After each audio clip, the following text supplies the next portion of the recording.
That's amazing. That's retarded. How dare you say that's amazing? Why would you? Well, that was sarcasm, by the way. Oh. But, Jesus, almost got angry.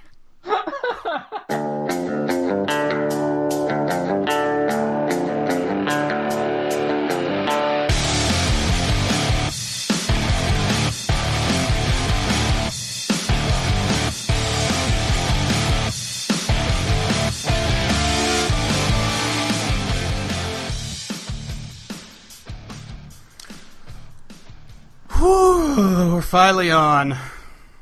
Holy fucking nutballs. It's always something with Skype, I swear. Swear to me! Right. As soon as you said swear to God, I don't know what. That damn Batman Begins line jumped in my head. The hockey pads Batman. Yeah, but honestly, I liked his voice better in the Batman Begins one than the other two. Yeah. Like, he went too far with the next two. Yeah. But I actually like what they've done with Ben Affleck, where it's really his voice and his computer modulation, because that feels like what Batman would actually do with all that damn technology instead of walking around going, I like to be really raspy. Well, it makes sense because, Michael Keaton started that whole Batman voice thing, and I think that's what Christian Bale tried to do. You have, Val Kilmer did it too. George Clooney was like, fuck it, I ain't doing that shit, I'm George Clooney. Same voice.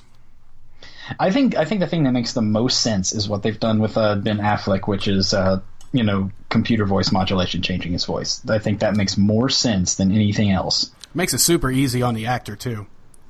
Yeah, but it also just to me, character-wise, makes sense. Bruce wouldn't walk around throwing his damn vocal cords out whenever he could just make a voice modulator and incorporate it into the bat suit. Yeah, but they didn't have that back in the 80s. Bruce probably did. He had fucking flying jets with machine guns and a gigantic computer lab and all this shit. I mean, Bruce Wayne had that Roswell tech. The Roswell tech. Michael Keaton, I think I've said it before, but he really is like the Batman of an entire generation. And he also started what's now coined as the hero turn. Here's that. And you know the funny thing about that? What you're talking about, that way that heroes turn towards the camera, right? Yeah, it was a result of how the suit was made. You know, I was gonna say that it was because he couldn't turn his head. Yeah, but the moment, I think it was in the bell tower towards the end where he quickly turns around behind him and the camera simultaneously zooms in. That's now called the hero turn. Dude, here's a funny thing. I watched that movie for the first time about a week ago. How dare you? What is wrong with you? Well, nobody in my family or anybody gave a shit about superheroes, so I didn't hear about any of that stuff. I actually had seen Batman Forever and Batman and Robin both, but not because anybody in the family had the movie and was talking about it and was showing. It's just I think I made you watch them. You made me watch them as an adult because I didn't really remember them. But when I was a kid, they would come on TV sometimes. Oh, okay. And so I remembered seeing them there, but I guess my brain had kind of blocked it out. But then we watched them, and just marvelous pieces of cinema. Marvelous. What'd you think of the 89? The 89, I actually liked it. I actually really liked Jack Nicholson's Joker. I see why people were so high on it. I was watching some videos, some behind the scenes type. Well, not really behind the scenes. It was just sort of it was just a video of them discussing the movie itself. They were saying that Jack Nicholson wasn't playing the Joker; he was playing himself, and it just happened to fit with the Joker character. I don't think that's necessarily true because apparently Jack even warned Heath Ledger that the character could kind of make you crazy. They're going deep into the character kind of could make you a little crazy. But yeah, it's a really awesome movie. Then you got Jared Leto, who was apparently bringing dead animals into the set and toss them on the table because he's got a method act. We got to act like the Joker when we're not on camera. Yeah, everyone has to method act nowadays. I don't think everyone. I'm trying to remember who it was, but it was one of the guys that was in Godzilla, and he said method acting is bullshit. He said you can either act or you can't. He said if you're having to pretend 24/7 to act, then you can't act. Ooh. That is what he said. I was like, oh shit. I mean, they made fun of it. They made fun of it in Tropic Thunder too, with Robert Downey Jr. where his character like got surgically turned into a black man to play a part. Yeah. And I was just like, oh my god. That is one of those movies that you could, first of all, you could never do that today. But I actually think you could. No. I think you could because they actually. I was listening to Jamie Foxx when he was on Aubrey Marcus's podcast, and because I need to see this actually, but Jamie Foxx did a project and he had Robert Downey Jr. in blackface again. Oh my god! Like he hasn't played. I'm trying to remember the character, but he hasn't played like another character that's basically Robert Downey Jr. playing a black guy. But he had him do it again. But Jamie Foxx said it's all about like the intent and the reasoning behind it. And he said, when you look at that character, it was absolutely hilarious, and it wasn't like meant to be insulting. It was it wasn't making fun of black people. It was making fun of the dumbass actor. So yeah, it's meant to be funny, and it's okay to Jamie Foxx. But if you look at our society today as a whole with cultural appropriation, that bullshit, and people can't take jokes nowadays. Yeah, I mean, I feel like it would still fly because, the entire point of it was to make fun of, like, a method actor so ridiculous that they would fucking do that. Not to, make fun of any stereotype in and of itself. It was to make fun of a dumbass method actor going way too far and then trying to, figure out the culture while, the actual black character in the film is mocking him for it constantly at how bad he fails at it. No, I get it. I'm just saying, people are going to have problems. If that I think in that context it would fall. If that movie came out today, people would have an issue. Some people. Oh, everybody's got their panties in a bunch about something these days. Crap, that was sexist shit. Everybody's got their gender-neutral yoga leggings and I don't fucking know. I wear panties.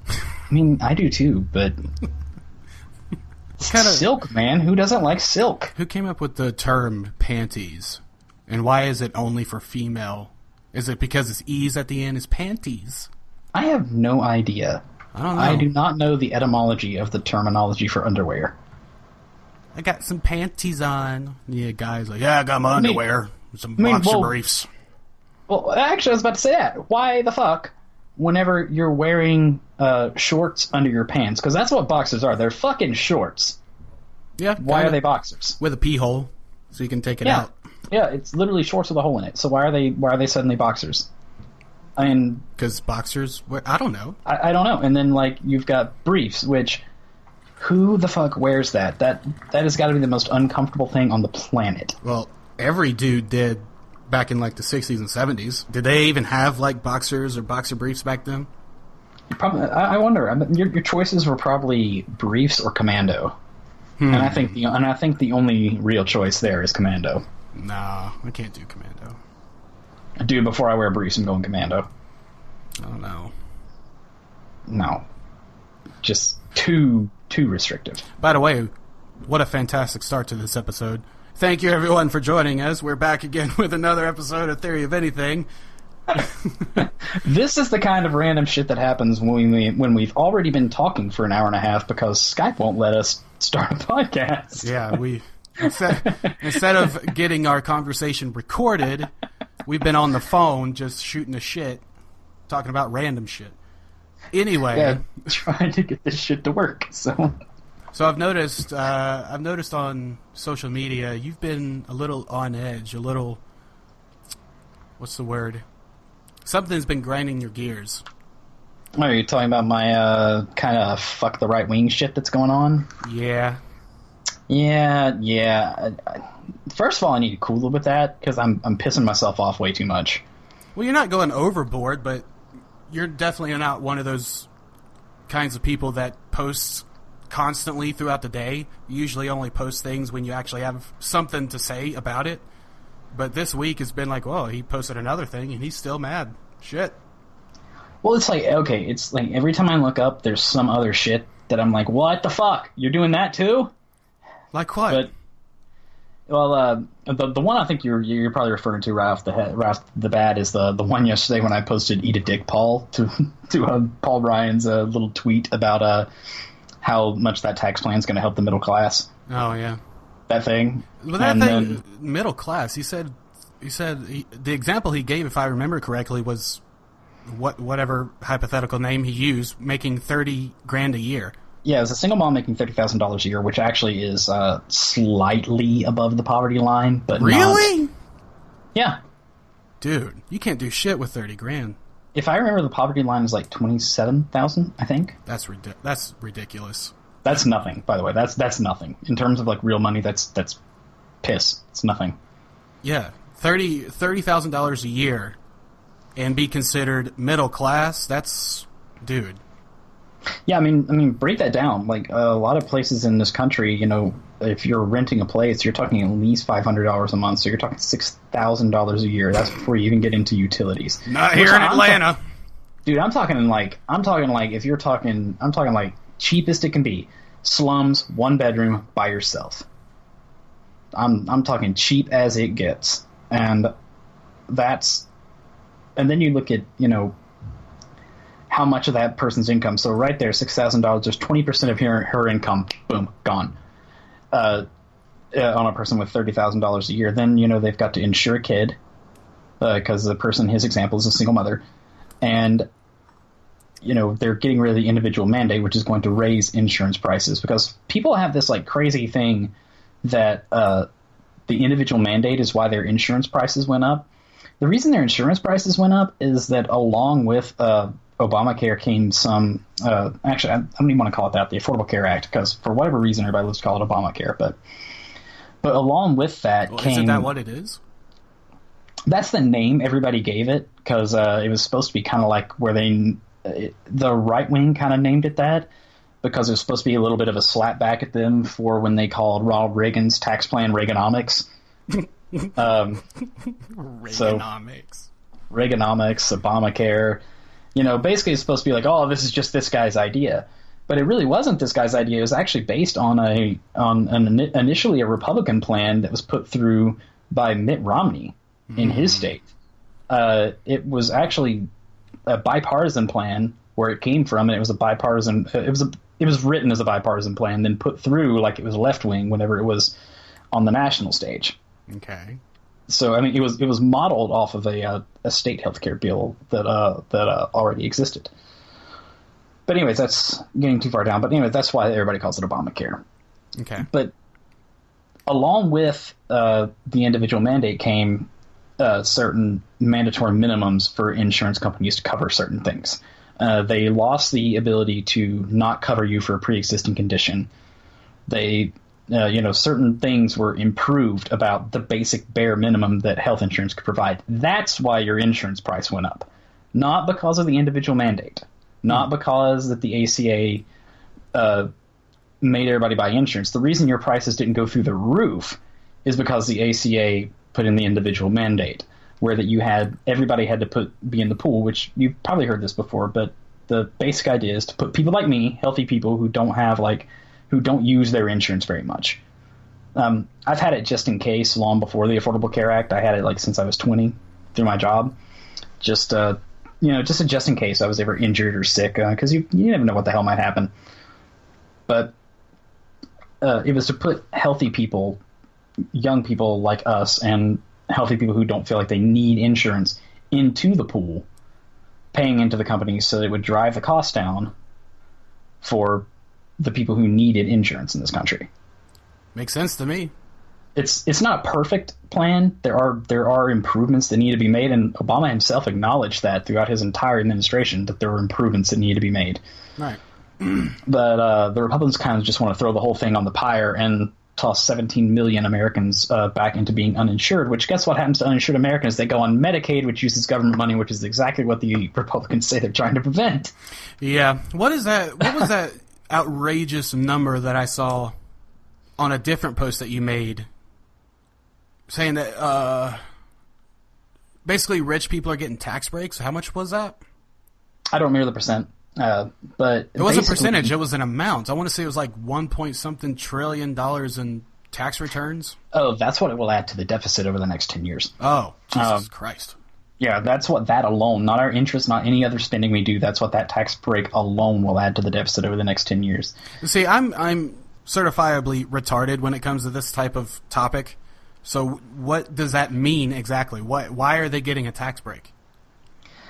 First of all, it's classic Republican logic. Basically, you can kind of go with two theories on what you should do with taxes in a country if you're trying to stimulate the economy.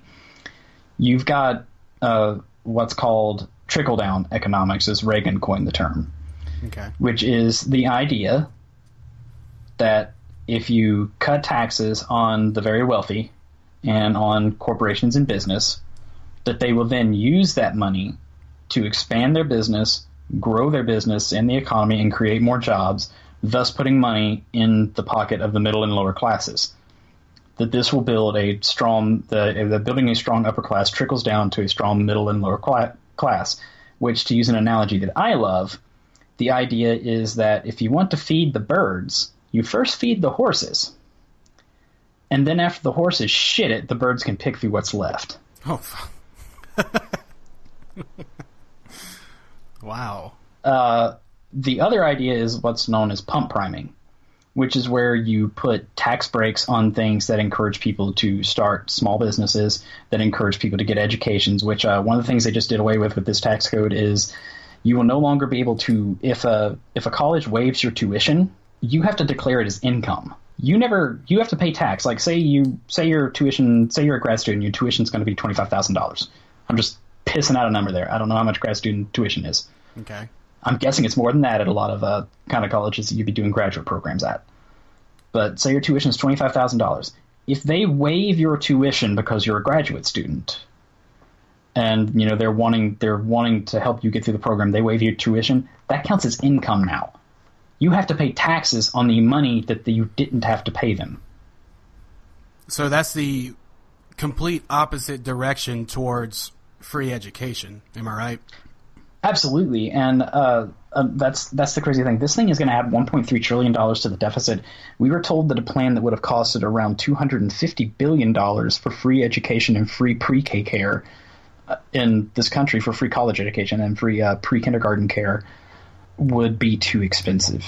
But it's more important to make sure that people who already have a fuck ton of money have even more money than it is to improve the lower middle classes. That kind of mentality is probably why, before we started recording, we were on the phone, we were talking about stock markets, which I don't know how we got into that. But I guess that's just why I don't know a lot about this, because I've never looked into it. Probably, at least in part, because I don't understand the mentality of, I need more. I get that it's greed, and I'm certainly not impervious to greed, but when you think the typical corporate executive and how greedy they can be, I don't get it. Like, you already have everything. Why do you need more? There's a certain point to me at which that I would be, and not all of them are like that. I mean, you look at Warren Buffett, the amount that he puts into charity and philanthropic work, and Bill Gates as well. They're rich as shit, and they could give more than they do, but at the same time, they give so much that it's, unreal already. Yeah, but like a previous podcast, I want to say it was one of the first couple episodes that we did, we talked about at what amount can you literally not spend in an entire lifetime. I have the theory that it's a lot lower than a lot of people would guess, but you still have a bunch of people who are at that level where they could not spend it in a lifetime, but they're always like, I need more and more and more and more. You know what I'm saying? I mean, but at the same time, that you can't spend it in a lifetime, or that you'd have to be ridiculous too. I mean, because Mike Tyson made $30 million in one night, and he was broke like a year and a half later. I think that's what we kind of reached in the episode that we talked about. This was within reason. Like, I could go out right now and spend $1 million, but like, if you just lived comfortably, you could not spend the amount of money you have within a lifetime. Yeah, but here's the thing: what exactly is comfortable? It is comfortably. Like, here's the thing: if you, well, does a family of 5 need a mansion that's 20 bedrooms? Do they not need it? What are they going to do with that shit? That's the thing. Is like, that's my point, man. That's the thing I don't get. If you have a family, like say my family, I have a wife and a son, so a family of 3. We get a mansion that's something in the teens of bedrooms. What the fuck are we going to do with that? Well, I mean, that's kind of like where Tom Brady and Giselle live. Exactly. I mean, like, have you ever seen a picture of that dude's house? Yes. It's huge. It's palatial. I mean... Well, the family that I thought of when I said that was Will Smith. I don't know why he came to mind, but, like, I think they're a family of 5. But they live in a mansion that's like 20-something bedrooms or something ridiculous. I don't know. Maybe they have guests? Then you have a guest room. You don't have 20 guest rooms. Probably...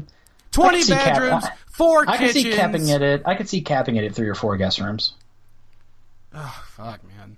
But then you want to throw like those huge, Hollywood parties and shit, though. Fuck that shit. I think if I had that kind of money, I would just rent a nicer mansion to have a party. You know what I'm saying? Like, well, if I had that kind of money, I would, rather than having one really big house, I'd probably have like a couple nice houses. Like I would probably. have where that, like, if I wanted to live in California for a couple months, I could, and then if I wanted to live somewhere else for a couple months, I could. And that's super common, by the way. I mean, it's expensive to someone like you and I, but I don't think it's as expensive to have like a summer home and a winter home. But I don't know. I just get, when I see pictures of like Tom Brady's house or Will Smith's house, any kind of celebrity with a ridiculous mansion, I always get the feelings like, I wonder if they've ever gotten lost. I wonder if there's any rooms that they've literally never been in before. And when that happens, do they think to themselves, do I really need this shit? Yeah, like if you're basically living in Wayne Manor. Wayne Manor? Oh, yeah. Yeah. Yeah, I mean, pretty much. Especially old houses that have, like, those weird, like, crawl spaces and secret rooms and shit. You know what I'm talking about? Well, I mean, when you were living in Asheville, did you ever tour the Biltmore house? No, I've never been in my life. We went whenever I was in elementary school. Dude, that house, you could sit the house I live in the pool that's inside of that house. Holy shit.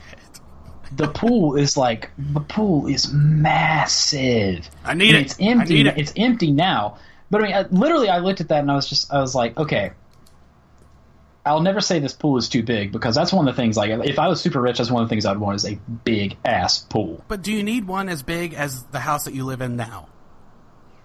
That's what I'm saying. Is like if I want to throw the kind of pool parties I would want to throw, hell yes. Fuck that shit, man. Like, seriously, I mean... Plus, they were old rich people with nothing to do. They were probably playing fucking water polo in there. They probably did need something pretty big. You could have, like, a regular...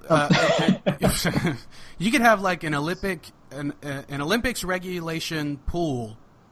It's not the same size as your house. So I might also be exaggerating, because I'm, like, remembering this from, like, my 8-year-old brain. Oh, yeah, that is true. Things look bigger when you're smaller. So it probably was, like, the size of, like, an Olympic pool, or maybe a little smaller, but to me it seemed super huge. I'd have to look at it again now as an adult. Yeah, it's probably a lot smaller than you remember. But either way, like, it's just, like, the thing that really surprised me about it was, like, the depth. Like, it was really deep, deeper than most pools you see. Like, most pools you see in people's houses are only, like, 6-7 feet deep, and this was quite a bit deeper than that. Yeah, but see, like, you remember that show Cribs on MTV? Oh, yeah. I had a strange fascination with that show.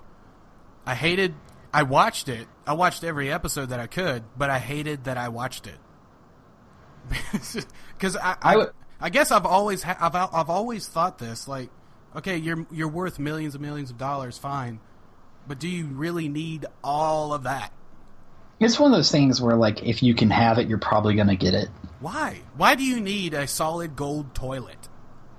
Okay, now there's some shit that I just think is dumb, but at the same time, I mean, it's their money. If they want to shit in a hat and light it on fire, let it. Let them. It doesn't matter. So you draw the line at solid gold toilets. Anything that I would want with massive amounts of money has some kind of purpose. Like, if it's a yacht, that's got a purpose. I would never buy a yacht. I think I would buy a yacht. Not because I'm, scared shitless of the ocean. I'd never buy the yacht because of the amount you have to put in to just keep that shit up. I heard a number once that your typical yacht, not taking into account of the super yachts or even small yachts, but the average cost of gas per week for a yacht is $20,000. That's why you see a lot of yachts docked all the time. You get this new money millionaires who, I'm going to buy a yacht. Shit, I can't afford this yacht. Yeah, like, and maybe not even like that. Maybe just like about like if you ever watch The Sopranos, like that Tony has, where there's a decent sized sleeping cabin under deck, and it's just a moderate sized boat. Yeah, something like that. But I mean, so it's anything I can think of. It's like, man, I'd really like to have that. There's like a purpose. It's not like, hey, I want to poop on gold. It's like it's like, man, I'd really like to have a boat, because if I had a boat that was ocean worthy, I could go out and go deep sea fishing whenever the fuck I wanted. Yeah. So there's always like some purpose to something that I can think of that I would want to own. You know what's a growing issue in the UK? Not necessarily UK, but London, is super rich people going in, buying houses or flats or whatever, basically combining them into one, even digging below the earth to make it even bigger, and then never going inside. They buy it, they remodel it, renovate it, whatever they do, and they never go there. That's amazing. That's retarded. How dare you say that's amazing? Why would you? Well, that was sarcasm, by the way. Oh. But, Jesus, almost got angry. Like, I'm just thinking, like, who does that? Exactly. I mean, that's the thing. Yeah, is see, that I would never want to do that. This isn't like Bill Gates. First of all, Bill Gates' house, I mean, as you would expect, it's super ridiculous. But it's these millionaires. I mean, of course you have the billionaires, but most of these people that are doing this type of stupid shit are just millionaires. Like everybody on Cribs, that TV show, everybody on that show wasn't a billionaire. Do you remember that? Do you remember what happened to MC Hammer though? Yeah, he's kind of notorious for it. Yeah, he ended up flat ass broke. It happened to Mike Tyson. It's happened to so many fighters. Every lottery winner ever. Yeah. Like, see, the first thing I'd do if I won the lottery would be see a financial planner. That's what they say they're going to do? Yeah, but that's what I would actually do, because if I get lucky enough to just wake up rich one day, my first move is going to make sure that I never wake up poor one day. Yeah. In all honesty, of course I can't give an accurate prediction if I was to win the lottery, but let's say I do. The only thing I can think of that I really want to spend money on is, first of all, fixing my credit. And see, they say you shouldn't buy a house because the long-term cost of it, but I would like to buy a house, but nothing you would consider a mansion. I think it's because people buy a ridiculous house. People don't buy a house when they win the lottery. They buy something they don't need. Yes, exactly. That's what I've been trying to say for the past 15, 20 minutes, is that Will Smith doesn't need that shit. He could just afford it. Like, if I won, like, one of those big lottery pools where it's, like, 9-digit numbers, damn, I think the most I would spend on a house is probably, like, $300K. That's a really small house, depending on where it's at. Yeah, I might up that to, like, 500. I mean, it varies greatly to where it's at, because you could go to, like, some sort of suburb of L.A. and spend $3 million for a pretty tiny house, or you could go to, I don't know, let's just say Tennessee, spend $3 million, and holy shit, you have Will Smith's house. You know what I'm saying? Yeah, well, here's the weird thing, because just looking at, like, property around here, because, Asheville. I looked online at a house that was like $1 million, like $1,250,000. Mm-hmm. It wasn't that big. It wasn't like what I think $1,250,000 would be worth. Yeah. Like $1.25 million. No way. Like, if that house had been listed for like $750,000, I'd have been like, okay, that makes sense. Like $750,000 would have made sense. Right. But 1.25 mil, I was just like, come on now. Well, John, it's not about the house, it's about the real estate. That's the thing, it wasn't actually on it, it's only on like 2 acres. That's not a lot of land for that kind of money. Was it in Biltmore? Yes. There you go. Fucking Biltmore, yeah. Vanderbilt bullshit. But, oh yeah, shit, I forgot, that reminded me of something I was going to say about the Biltmore house. Like, when you walk in there, dude, it's fucking huge. Like, there's, like, dining halls that look like they're out of some sort of movie. I mean, and you've actually probably seen them in a movie because they've shot movies there. Richie Rich. If you've seen the inside of Biltmore House, if you've watched Richie Rich. Apparently they only use like a really small part of it because they were still doing tours during that filming. Mm-hmm. But they use the lower parts. But everything is palatial. There's paintings on the wall, like huge paintings on the wall. It's just a massive, like, you tour through it and there's just like guest rooms for days. And of course it's supposedly haunted like every old house like that, but probably not. We only got to tour like 2 floors of it, and there's like more floors of it that they don't even take people up to because they're just like, it's basically more of the same. Right. But one thing I was going to touch on is like really interesting. They had all the money for all that shit, right? Well, another place we got to tour was the slave quarters, and it's exactly the kind of shit you read about for slave quarters. I mean, not like, you know, it being like a hut and it's not clean. It was clean. Basically like a wine cellar with chains? Not like with chains. It wasn't that. Oh. But the ceiling was extremely low to the point that like our teacher had to duck down to walk through it. Wow. And the kids are like walking along, but everything is like really narrow, really tight corridors. There's like really tiny kitchens that they had to work in and all this stuff. And like the places where they would sleep are like really tiny. And I remember thinking, even as a little kid, like, wait a minute, you could afford all that crap and you couldn't give these people enough room to stand up?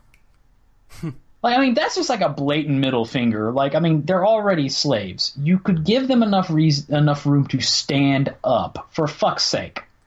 I mean, the mentality back then was, I mean, they didn't view them as real humans. Yeah. Yeah, they didn't view them as people. It's fucked up. That's not even where the Biltmore House was originally put. I thought they transported it, like brick by brick, transported it to that spot.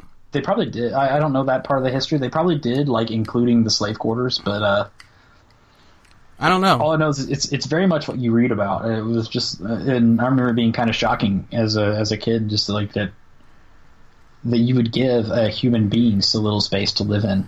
Yeah. And not just a human being, multiple human beings, so little space to live in. Meanwhile, you have so many rooms, you haven't possibly been to them all. And yeah, and they said that there were like corridors and passages and stuff that were for the slaves only, that they were supposed to take to move throughout the house, because if they could avoid it, they weren't supposed to be seen. Oh yeah, that's right. I do remember hearing that. Not necessarily about the Biltmore House, but really old houses, especially in the South. That they have all those different cross spaces going inside the walls to the other room because they're. Yeah, that's so fucked up, man. Yeah, I'm gonna look up which president this was, but not of course not slaves, but like White House staff. Mm-hmm. He never wanted to see them. I'm thinking it was Harry Truman, but they had to like work like through the night, and they had to like clean rooms after he left them, and then be gone when he got back, because he never wanted to see the White House staff working. Why? He never wanted to see the cleaners and all that. He did not want to see them. I have no idea why. Is he just used to someone cleaning his room for him, and you know? Who knows? I think it was Harry Truman, but I don't want to say for sure. But yeah, he never wanted to see the White House cleaning staff and servers and all that working. Strange. Which is really weird. And just a random bit of trivia. You're just full of trivia today. I was going to drop one more bit of presidential trivia that could actually lead into our Ask Anything, so I'm going to go ahead and drop it. Oh, we haven't asked anything about presidents? Oh no, it's not about presidents, but you'll remember it after I give them a little bit of trivia. Oh, okay. So apparently, Lyndon Johnson. The Johnson, yeah.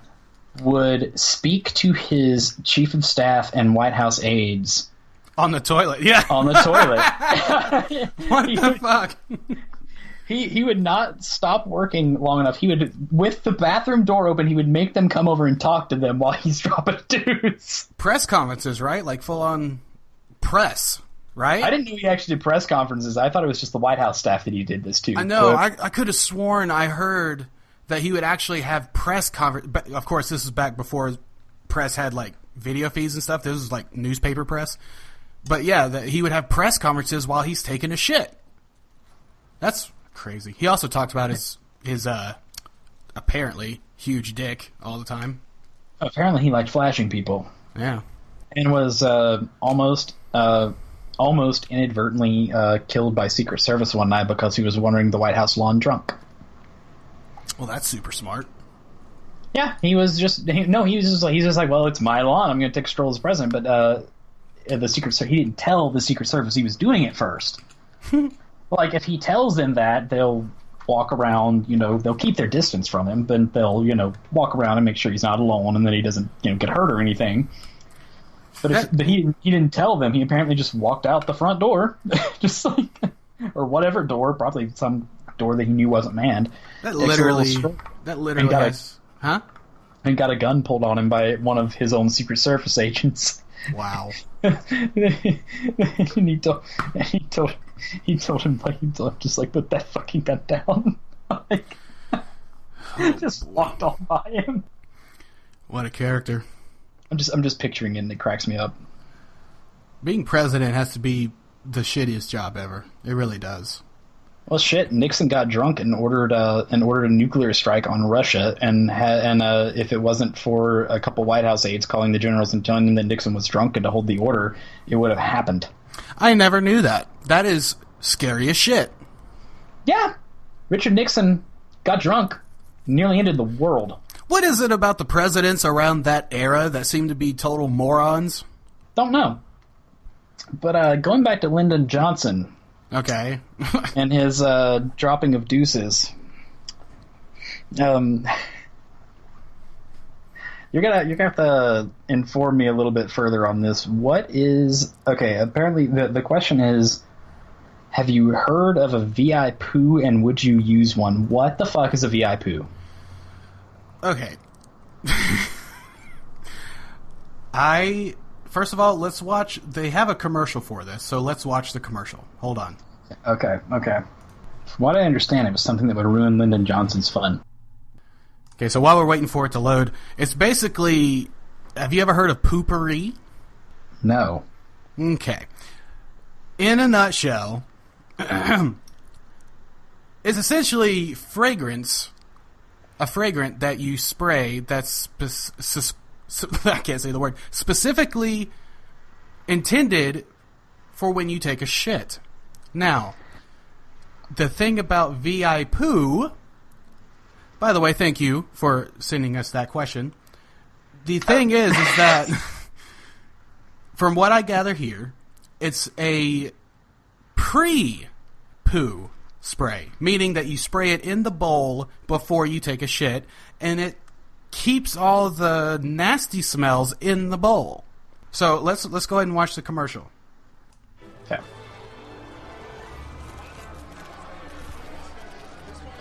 Even Hollywood's latest sweetheart needs to punish the porcelain occasionally. Punish the porcelain. House out when you're with your it's gold. besties. How embarrassing. This is just relatable. Every bathroom, the VI poo treatment. Spray generously before taking your seat, and VI poo forms a protective layer, trapping the icky smell of your devil's donuts. Devil's donuts. So, no red faces in front of your boss, Hollywood's hottest director. Or for your coworkers, we'll catch a whiff from this morning's breakfast burrito.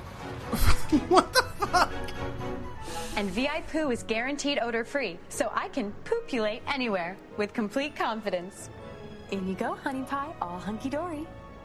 Now, I wouldn't dream of doing an encore in a bathroom that didn't have VI poo. Oh my Even a God. VIP needs to VI poo. So Was encore in the bathroom supposed to insinuate what I thought about? that's how I took it. That's how I took it too. Oh my God! I'm Devil's- totally not using that. well, I'm not going to invest money in something that I could just get Febreze for, or just light a fucking match. But I will definitely start referring to all shits as Devil's Donuts. That's what I took out of that. Yeah. I mean, besides, isn't half the fun of taking a shit whenever people don't know you've just took a shit? They walk in the bathroom, they don't know, and you hear like that horrified, oh God. I mean, not to just anyone. Like, I love messing with my wife about that. You see, I love whenever I've just like I don't know, like if I'm in a public restroom and I drop a deuce or if I'm in the process of dropping a deuce and somebody else walks into the public restroom and I hear them go, "Oh God!" I'm just like, yes. He's like, yes, that's all me. Take it in. You earned it, motherfucker. Oh my God, I remember. I have only one time that I made someone exclaim out loud. I was in 4th grade, and of course, I took a shit. Now, the way that the class was, only one kid could be in the bathroom at a time. So I came out, and this guy named Jesse, I forget his last name, but he went in, and as soon as he came in, he was like, "Really, Sean? Really?" It was so funny. Oh, man. He was like, "Oh, my God." Yeah, I would never rob myself of the enjoyment of people's unexpected reactions. Oh, boy. Well... yeah, so to answer this Ask Anything question, I don't think we'd spend money on something like this. I got matches. I got Febreze.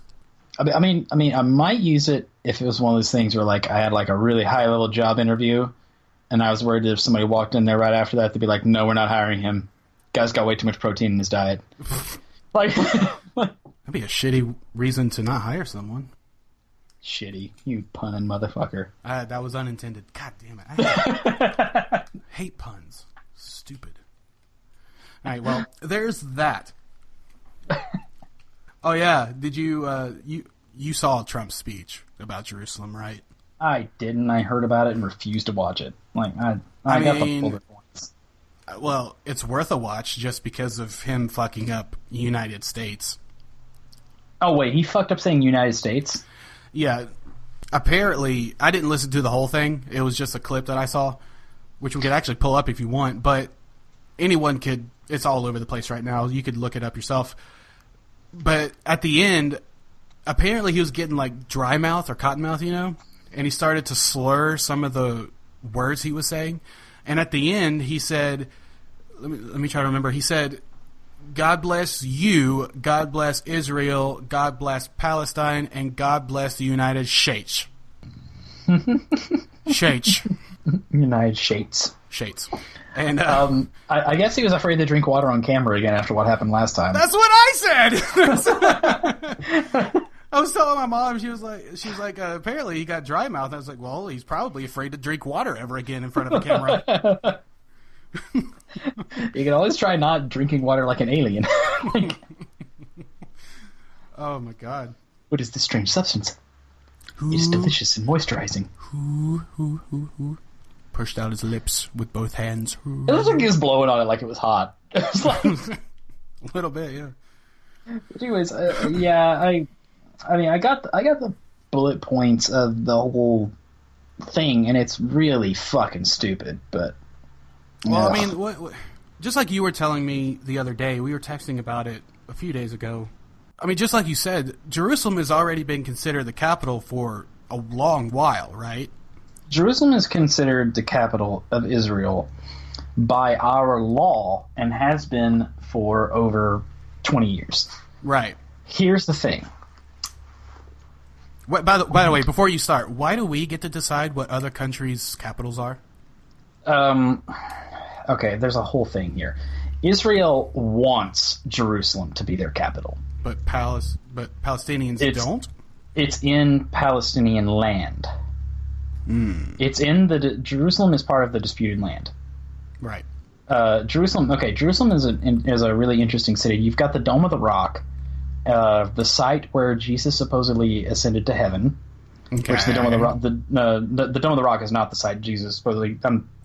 there should have been like a comma there. The Dome of the Rock, extremely sacred site in Islam. You've got the place where Jesus supposedly ascended to heaven, and then you've got the site of the old temple. So you've got three really important religious sites to all three major Abrahamic faiths, right, all in one little area. Well, right now, Palestinians and Muslims kind of own that site, and they allow like Jews to come and worship there, but they kind of got like get priority. There's a whole thing to it. This would take like a whole podcast in and of itself to talk about all that shit. Okay. So, but suffice to say, like if you're a Christian, you want to go visit that site and all that, you can, but you kind of have to like give deference to the Muslims that are there because it's theirs. Now, your worry is that this is going to cause, inevitably, and I think I agree with you to a degree at least, it's going to cause a war. Maybe not a war, but it's definitely going to cause some strife. And I was gonna get to why. War, with that point, war is the wrong word. The word you used was deaths, just unnecessary deaths. So yeah. Anyway. Here's the thing. With Jerusalem, they declaring that the capital of Israel in our law has been delayed and moving our embassy there has been delayed for over 20 years by every single U.S. president has had to sign a waiver every 6 months to delay it. Yeah, and every president since at least George W. has said that they plan to move the embassy there. It's not just Donald Trump's idea. Yeah, they plan to, but the plan was never to do it until Israeli and Palestinian peace talks could actually be completed. And there's article after article on why this is controversial. There's articles on how Trump doesn't seem to have a full understanding of why his decision to recognize them is a bad thing.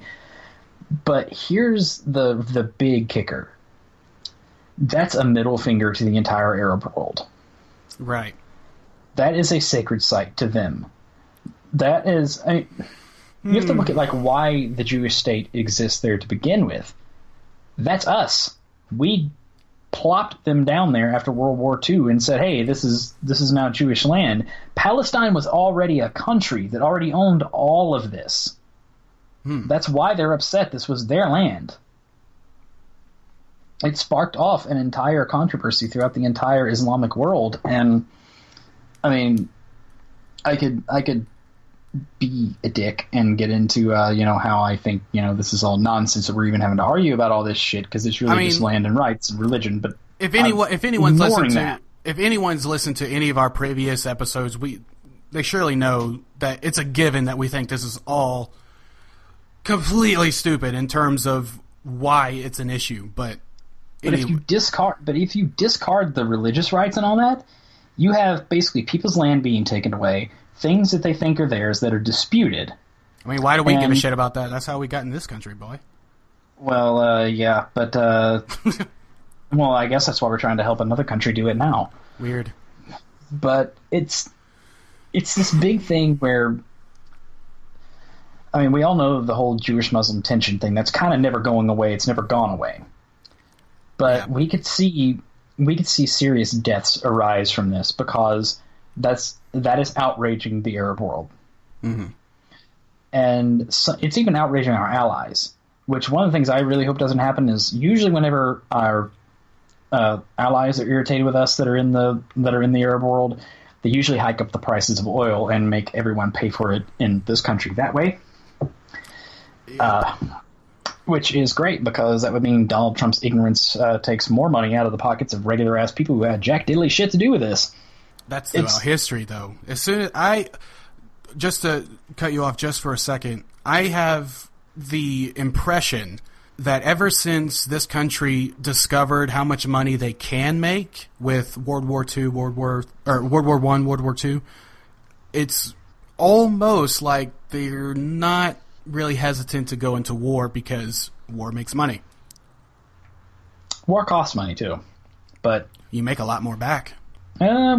Our entire budget deficit is kind of due to the war on terror. On terror. War on... Yeah. You're either with us or you are with the terrorist. Terrorist. You gotta remember how to say it without the E in it. Turst. Turst. I don't speak dumb Texan. Sorry. But it's just a thing, man. Who's not even a Texan. Anyway. It's one of these things where, I mean, it's not like ISIS needs another reason to decapitate Americans or people of different faiths or people who are of no faith. Basically, anyone who's not a literal Sharia law Muslim that's ready to join or die. I mean, they've killed more other Muslims than they've killed anybody else. But, so, if you were the president, let's just say you're our last hope to save humanity in this country or whatever. Let's say that you are the president. How would you fix that entire tension problem? You don't fix it. They have to fix it. What you have to do is you have to buy them time. How you buy them time is you don't do something that puts more fuel in the flame. So what I would have done? I would have signed the fucking waiver yesterday without saying a fucking word like every other president's done for the last 20 years. Yeah, but that's the thing, is that's 20 years' time that there's been no progress. But that's the thing, there actually has been a degree of progress. Like, the tensions do ease over time.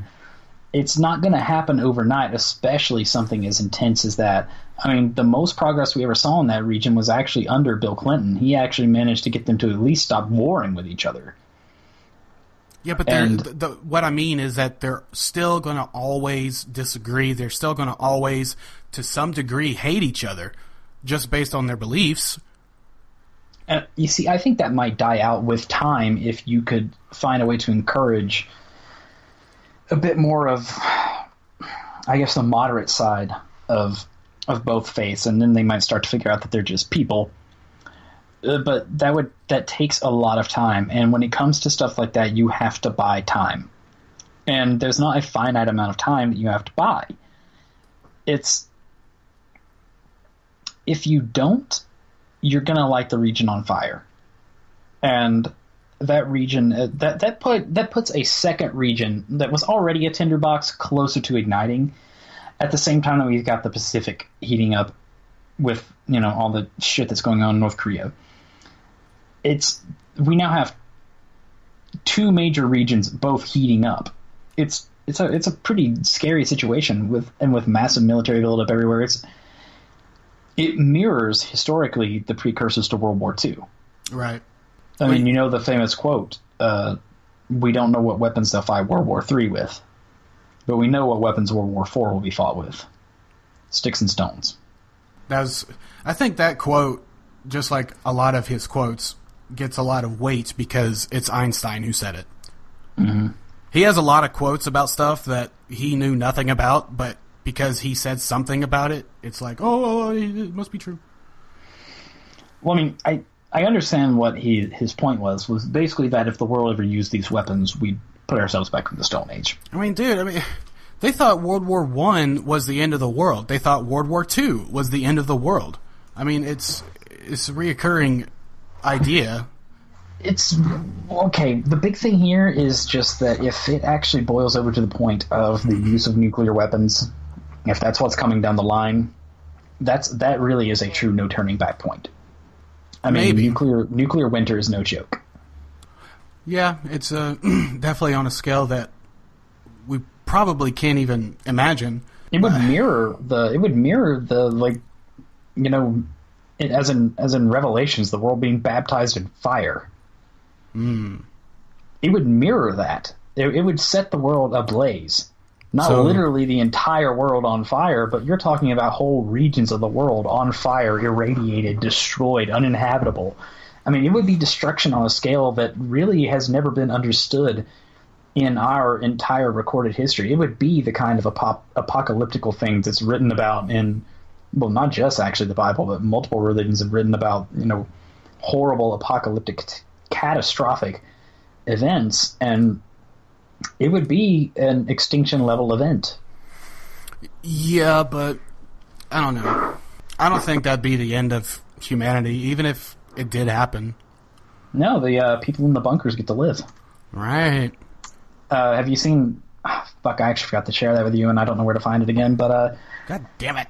It was an article where these people that make these really high-dollar bunkers for people that can afford to have bunkers underground that have gardens growing inside of them and all this, Yeah. Their sales have tripled since Donald Trump's election. You know they went up also when 2012 was a thing. Yeah, but I thought that was retarded. I was just like, okay, Yeah. if you that's retarded. That's you though. These preppers, as they call themselves, they think it's real. So the type of person that would put that kind of money into a bunker, I don't know. I just think there's a, first of all, that obviously you have to be rich to some degree, but you also have to have some sort of a pessimistic view of the entire world enough that you're actually prepping for the end of days. I mean, first of all, if I had that kind of disposable income and I saw the world descending toward political chaos, kind of the way it is right now, would I put money in that just in case? Yeah. I might never have to use it, but I've got disposable income that I'm not using anyway, and I can have something that just in case allows the survival of me and mine. Sure. But, you know, at the same time, I wouldn't be like, I'm definitely going to need this. I'd be looking at the world and going like, I might need that. Yeah, but once this whole thing smooths over and chills out, you know, I mean, you got to remember, dude, you got to remember back in the 80s, it was an everyday thought that nuclear war was about to break out between the U.S. and Russia, and that smoothed out. We didn't have the Cheeto.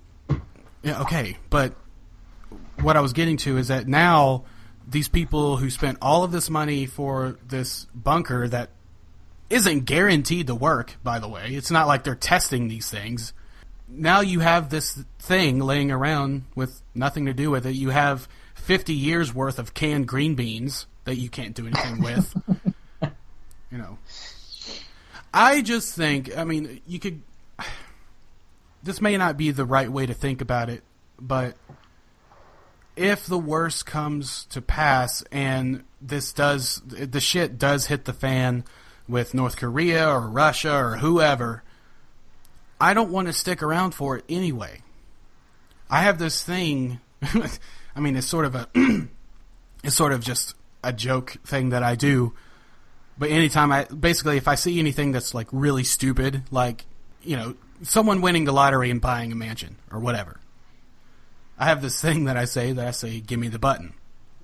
And it just implies that I'll push the damn button. Give it to me, I'll push it. We need a reset. But I just don't know if I'd want to be around for the aftermath. Like, just like what we were talking about before we started recording is if Yellowstone went up, we don't want to be anywhere outside of its blast radius because we don't want to survive that shit. Because what's coming is probably going to be worse. But if I can live in a bunker, like, dude, you should check these things out. They're actually called, like, luxury bunkers. Like, they got fucking movie theaters in these goddamn things. I can't go outside.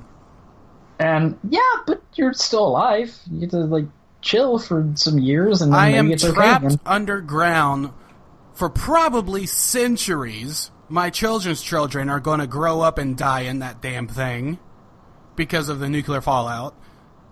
I don't want to survive. That's just not how I want to live, man. But if it lasts long enough and successful, one day, eventually, someone gets to come out of there. And then you have the Fallout game. Dude, it's not going to be like the Fallout game. I'm saying Problem. No, I'm saying like you have.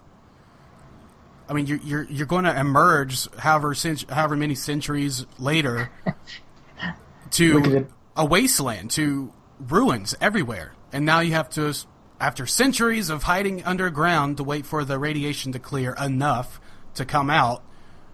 Now you have to start rebuilding everything. That's better than the end. I don't know. It's better than nothing. It's better than death. I mean, survival is like pretty much the number one priority of all living organisms. Yeah, but when it comes to things that are out of my control, I would rather just not survive it.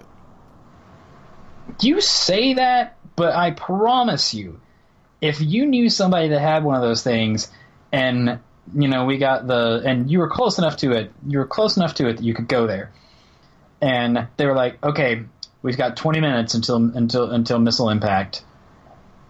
Come with me, bring your wife, bring your son, or stay here and die. You're going, dude. You know you're going. Maybe. Obviously, I can't say for sure because I've never been in that situation. So, yeah, you may be right. Especially when you consider having a family, too. You're not going to be like, nah, me, my wife, and kid are going to stay here and burn in the nuclear holocaust instead of taking a shot on the bunker. I don't know. You're not going to do that. There would at least be a small part of me in the back of my head thinking, who am I about to spend the next 30 years with? I think in the next part, I think the back of your head would be going like, I want to live longer than 20 minutes. I'm going. I just thinking about it, obviously no one can answer this honestly, just like the question we were talking about before we started recording, what would you do if you won the lottery? You can't really say for sure until you're actually in that situation. I probably would be pushing people aside to get my family and me into a bunker. But thinking about it and thinking about what sort of life comes after that sort of thing, it sucks. It just sounds like it sucks. Yeah, I mean... It's either die quickly or die slowly. You know what I'm saying? Yeah, it's one of these things where I'm just like, holy hell, why? Why what?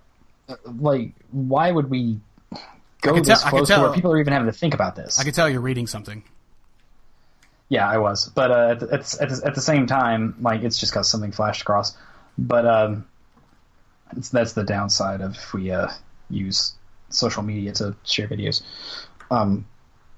But at the same time, I'm actually going to minimize that so that doesn't happen again. Okay. But anyways, why don't we reach a point where, like, we're having to have an intellectual discussion about what you might do if the bombs are flying. Why the fuck are we at a point where we have to think about that? Maybe it's Cold War II. Maybe if I was to talk to, like, my still living grandparents about this shit, they might be like, oh dear God, that's how I spent 80 years of my life. Shut up. I mean, like, actually, I would ask the people listening who were alive and old enough to at least be aware of what was going on back during the Cold War. Leave us a post on Facebook, Twitter, or email, whichever.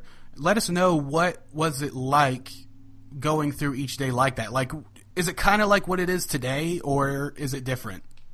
Yeah, I want to hear from somebody who really remembers the Cuban Missile Crisis. Yeah, because John and I were born in '88. So we have no knowledge of that, except hearing people talk about it. Yeah, like somebody who actually, was like a teenager or a young adult, like during the Cuban Missile Crisis, like, because that's really the closest we've ever come to the brink. That was super scary. That's the a minute from midnight moment. That's on the doomsday clock. That's close. That's something else I've thought about is if I was alive back then or if that happened today, Dude, I mean, I might sell everything I own for a bunker because that was close. Oh, you mean the bunker you're not sure you even want to be in? I was using an example just to convey how scary that was. Anyway. You'd get in the bunker. You know you would. Maybe. Just think about, do you want to be one of the people in that scene in Terminator 2? What? When the bomb falls and you're actually like seeing the people incinerated and all that? Oh. I mean, maybe not. That seemed like it kind of sucks. Maybe I'd hope for the actual warhead to hit me in the head. Maybe, be instant. Actually, like, it's nuclear weapons are just fucking terrifying. Like, I'm trying to make light with the bunker jokes, but at the same time, I'm recalling right now watching a documentary on it was interviewing Japanese people who were in Hiroshima and Nagasaki and survived. Shit. Including a guy who was at both. He moved to Nagasaki. He got on a train and went to Nagasaki and was at Nagasaki whenever it got hit too. He was at both atomic bomb blasts and survived both of them. I think I heard something about that guy. That is, man. But and that's a real scary thing, is that the stuff that we have today dwarfs the ones that we use there. Oh, yeah. But by a lot. People were shocked. There was no frame of reference, no understanding of what had happened. Right. And buildings were leveled, everything's on fire. They said like it was so hot that, like, even if you didn't die, it was like the air itself was like scorching your lungs. And damn, man. people were so thirsty and so desperate that rain started to fall, but the rain was black. And they thought it was just ash from like a normal explosion. Not that it was radioactive. Well, people were drinking the black rain because they didn't know any better. Those people laid in shelters for days after the war, dying of radiation poisoning, and nobody could do anything about it because they didn't even know what it was. And you don't want their hair and skin falling off. God damn, dude. I mean, it's like it's one of the like most like sobering documentaries I've ever watched. I'll find it and I'll send it to you later, and you can watch it when you want to feel really depressed. Yeah, but, I mean, I was actually about to say we have to wrap this up really soon, and I kind of didn't want to leave it on this dark, sad note, but I do have to get out of here in a few.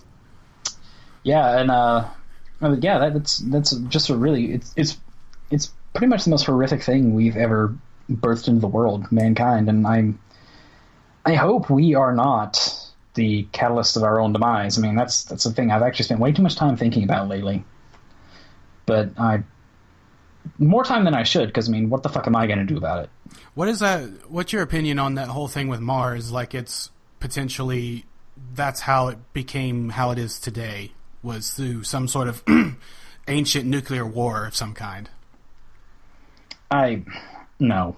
No? To me, that's up no? To me, that's up there with, like, Alex Jones shit. Oh, no, not Alex Jones. He's not who said this. But what I'm saying is, wait, so you're just like flat out no without knowing the information? I don't think there were people on Mars and they had a nuclear war. Don't think so?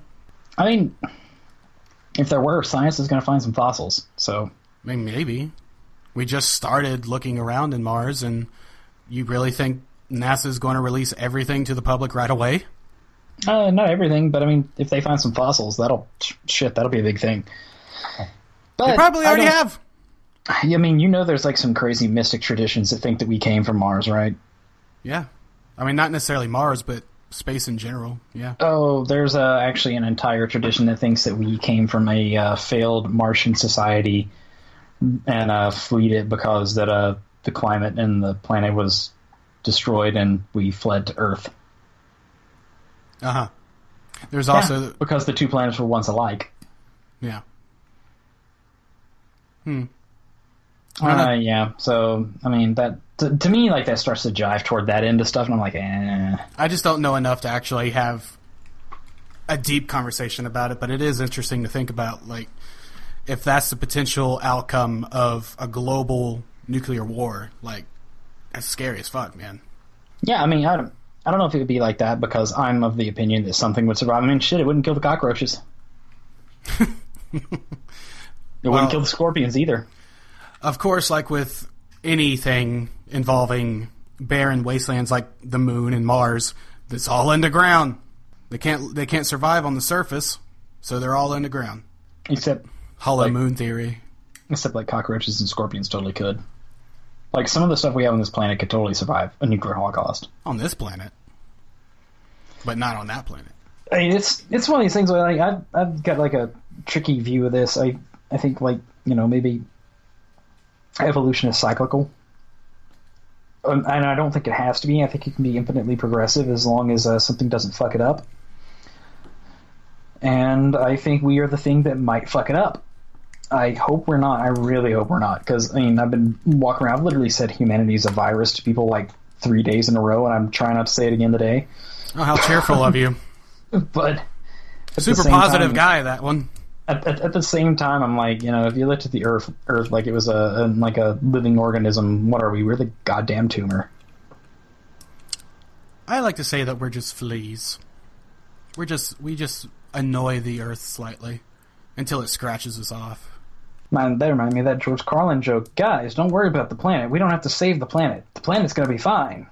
The people are fucked. Yeah, it's like the people are fucked. Right. Planet will be here. We are going away. And I believe that. I believe that too. Like, I don't think there's anything that we could do to the planet to make it literally die.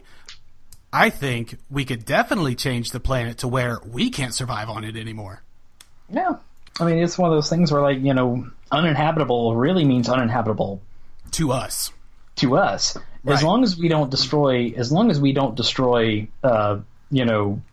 the actual ionosphere and everything that shields our planet from solar radiation, whatever we can do will filter out in a few thousand, 100,000, million, couple 100 million years.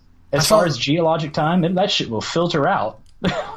I saw this thing. I actually think I brought this up on a previous episode as well, but I recently saw a different thing talking about if humans were just up and disappear, how long it would take for all traces of us to disappear.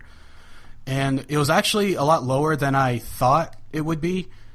Granted, they brought it up to where only thing surviving would be anything made out of stone and certain plastics. But I want to say it was like, I think it was like 10,000 years before all trace of us is gone, minus those things. Wow. That's not long at all. That includes the nuclear radiation from the fact that our power plants and shit would melt down? Well, I don't know. I mean, well, they say like radiation only takes a few centuries to disappear, right? Yeah, but it can actually poison the ground for quite a while. Yeah, maybe. Well, anyway, on that note, I think our listeners should just move on to something more cheerful. We should end it right here. Yeah. Holy crap, we had a totally badass topic we didn't even use. Let's just save that for next week. Yeah, we'll save that. Well, the question is, what do you think about that? And did you even think it? Oh, yeah. Anyway, we can bring that up next week. It was a teaser, goddammit. Yeah.